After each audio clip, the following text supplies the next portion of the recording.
Dzień dobry, dzisiaj opowiem Wam o najwcześniej zakwitającej u mnie w ogrodzie kamelii. Ona już zaczęła kwitnąć w połowie listopada, teraz mamy połowę grudnia i ona jeszcze cały czas kwitnie. Nie rozwija wszystkich pąków jednocześnie, dlatego można cieszyć się widokiem i zapachem tych kwiatów przez dłuższy okres. Jeśli mnie nie znacie, to nazywam się Ania i witam Was serdecznie na moim kanale. Dla wszystkich, którzy mnie oglądają i komentują, dziękuję serdecznie i pozdrawiam. Ta kamelia nazywa się Guesue i to jest kamelia sasanqua.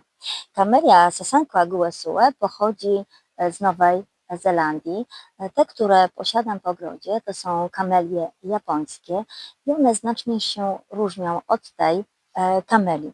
Przede wszystkim kamelia sasanqua zaczyna bardzo wcześnie kwitnąć i kamelia akurat ta bardzo ładnie, delikatnie pachnie. Kamelie japońskie, które ja posiadam, nie mają zapachu. Ja nie znam takich, które by pachniały jakoś bardzo aromatycznie. Natomiast ta delikatnie pachnie.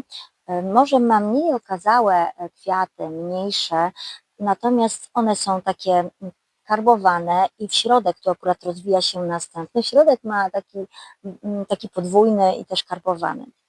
Ona ma bardzo dużo pąków. Rośnie w doniczce. Jak widzicie, jakby były takie mrozy, ona jest jeszcze małym krzewem, bo u mnie jest drugi rok, więc na razie ją chowam, jakby były przewidywane większe mrozy. Natomiast mówi się, że ona, sasanqua, kamelia, jest bardziej odporna i może rosnąć również w takich bardziej słonecznych miejscach. U mnie w ogrodzie miała półcień, natomiast była narażona na bardzo silne wiatry i jak widać ona to przetrzymała i ma mnóstwo pąków. Ona ma taką specyficzną cechę, może i wszystkie kwiaty tak mają, ale gdy są niesprzyjające warunki, ona zatrzymuje się w kwitnieniu. I były takie okresy, gdzie były bardzo silne deszcze, silne wiatry i ona wtedy się zatrzymała w kwitnieniu i przez tydzień, przez półtorej tygodnia ona w ogóle nie rozpuszczała nowych pąków. Być może to jest cecha jej przetrwania. Ja się bardzo cieszę, bo teraz ona, kiedy zbliżają się święta, ona kwitnie na biało. Ona będzie stanowić taki dekoracyjny, świąteczny, biały element, oprócz takich wszechobecnych ciemierników białych, które można bardzo często teraz spotkać w marketach, kwieciarniach i też stanowią taki dekoracyjny element. Kamelia sasanqua Guesue została wyhodowana w Nowej Zelandii. Uprawa kamelii tej właśnie oraz kamelii chińskiej czy kamelii japońskiej wymaga tego samego, czyli kwaśnego podłoża, przepuszczalnego, półcienia. Może ta kamelia akurat jest bardziej odporna na większą ekspozycję na słońce oraz jest bardziej odporna na takie wieczne stanowiska.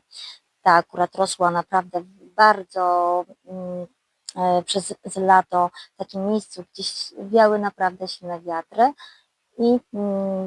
i słońce też trochę prażyło, ale jednak ona, jak widzicie, bardzo dobrze to wszystko przytrzymała. Różnica między takimi kameliami, na przykład jak japońską, jest taka, że ta zaczyna bardzo szybko kwitnąć, bo już jesienią, natomiast kamelia japońska zaczyna od wczesnej wiosny i właściwie okres kwitnienia też mniej więcej 2 miesiące wynosi. One nie rozkwitają od razu wszystkimi pąkami. I przede wszystkim te kamelie japońskie, które ja posiadałam, nie pachną, a ta delikatnie pachnie. Na pewno w ogrodzie czy w donicach, tak jak ja mam, warto mieć różne rodzaje kamelii, czyli kamelie sasankłe, chińskie, kamelie japońskie, bo one mają inny czas kwitnienia. Jedne mają bardziej kwiaty takie okazałe, ta akurat ma mniejsze kwiatostany, jedne pachną, drugie nie pachną, więc można sobie cały czas podziwiać te kwiaty i w różnych okresach. Wydaje mi się, że akurat ta kamelia jest chyba mniej kapryśna w porównaniu z kameliami japońskimi, natomiast niemniej nie mam ich jakiś długi okres, mam właściwie od 3 lat kamelię, więc może to jeszcze za wcześnie, żeby mówić, jak one przez lata się zachowują. Natomiast zauważyłam po takich okresach czy suszy, czy bardzo obfitych deszczach, czy silnych wiatrach, czy opadzie śniegu, bo ona też przetrzymała opad śniegu i te kwiatki nic im się pąkom nic się nie stało, więc no jak na razie jestem bardzo zadowolona i mogę tą akurat odmianę polecić. Ziemi, której ja używam, to jest ziemia kwaśna, którą się stosuje również do azalii, rododendronów. W okresie letnim nawoziłam naturalnymi takimi zrobionymi gnojówkami z roślin i to wystarczyło, żeby wytworzyła dużą ilość pąków kwiatowych.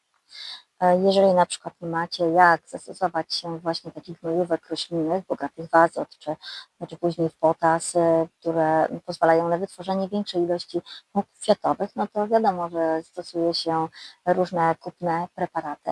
Natomiast ja miałam możliwość taką właśnie wyprodukowania takich nawozów naturalnych i tym właśnie podlewałam.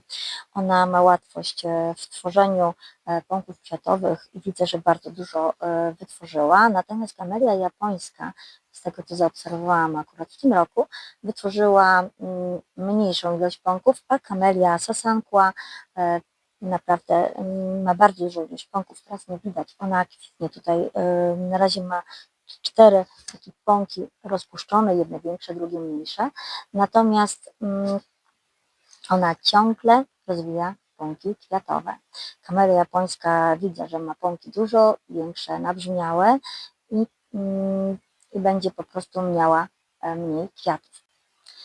Kamelia sasankła, akurat ta, ma liście bardzo podobne do kamelii japońskiej, natomiast są dużo mniejsze i takie ciemno-zielone, skórzaste również są u kamelii japońskiej, ale te są takie dużo mniejsze i myślę, że w doniczce będzie lepiej się zachowywała, bo ma bardziej taki kompaktowy, zwarty pokrój i akurat ta odmiana rośnie tak bardziej w formie takiej kulistej. Oczywiście chyba to zależy też od cięcia.